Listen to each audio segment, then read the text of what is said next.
This is Andi Purewal for Boxing Social in association with Betfred, and I'm delighted to be joined by Marcus Morrison here at Gallagher's Gym. Marcus, first and foremost, how are you doing? I'm good, mate. Well, glad to be sort of back in the swing of things, bit of normality. So yeah, everything's going good. So it's been probably about a month or so since we last spoke.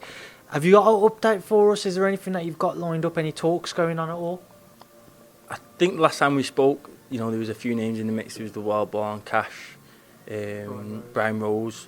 It turns out not long after we spoke, the Cash and Wild-Born fight got made, so that only leaves sort of Brian Rose out of those three names, and there's a bit of back and forward, nothing nothing malicious or anything, but Brian seems to be up for the fight. I'm up for the fight, so I think if we can get a date and Eddie can put that on, I think that's a great fight for the fans.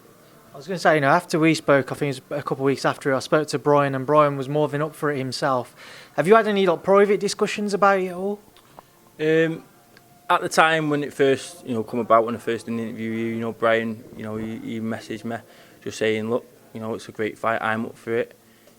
And to me that just solidified that he was more than up for the fight, and I said, look, let's make it happen. And yeah, there's not been any.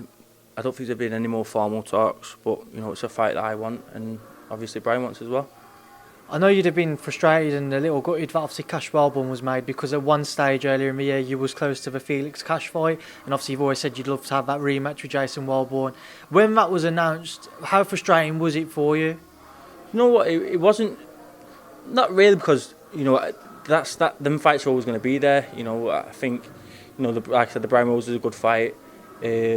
But not looking past Brian Rose, but if it do come through Brian, which obviously I'm confident I can do and I will do, then that fight will be there. And in a roundabout way, it makes it, whoever wins, it'd be nice in an ideal world for Welborn to go and win that fight, for me to then go and fight for the Commonwealth and put a wrong right. So it's two birds with one stone sort of thing. So, it's a fight I'm sort of looking forward to watch, see how it pans out, and I'll be sure to be keeping my eye on that fight. What do you make of that fight? Who do you think it will come out on top, and how do you think it will play out? Personally, I think Cash wins a fight. I think Welborn will just do what Welborn does. He's not going to change, come out there and start trying to outbox Cash. I'll tell you now, his game plan will go out there and put it on him, and see if he can take it into deep water. And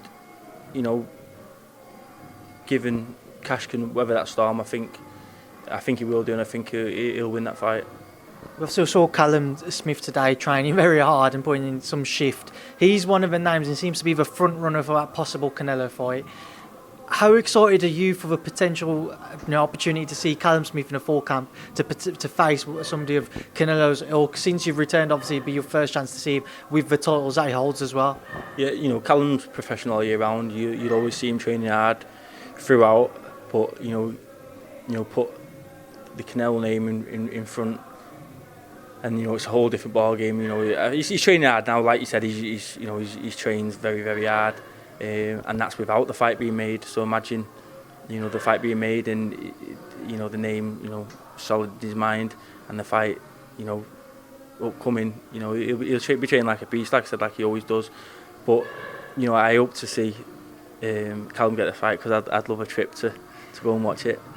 That's if we're allowed in, Marcus. Well, yeah, depending. Hopefully, everything will be sorted out by then, and it'll be a sort of a free one. But yeah, it'd be a great fight, and one fight that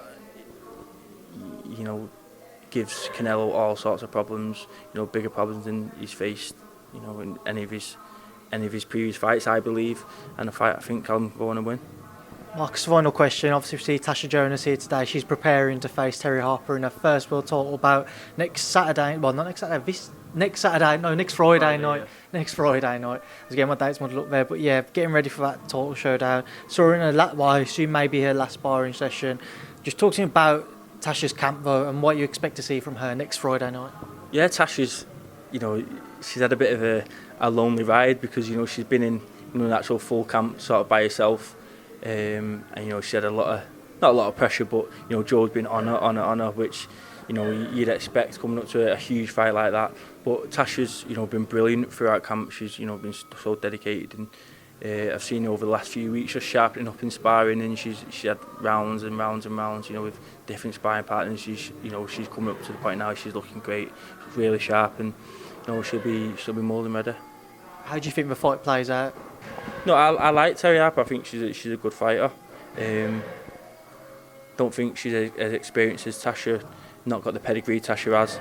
And like I said, I've been seeing Tasha the last few weeks sharpen up in sparring, and she looks really good. And I think if Tasha brings her A game, I think it can be quite a comfortable night. I think she can make it a comfortable win.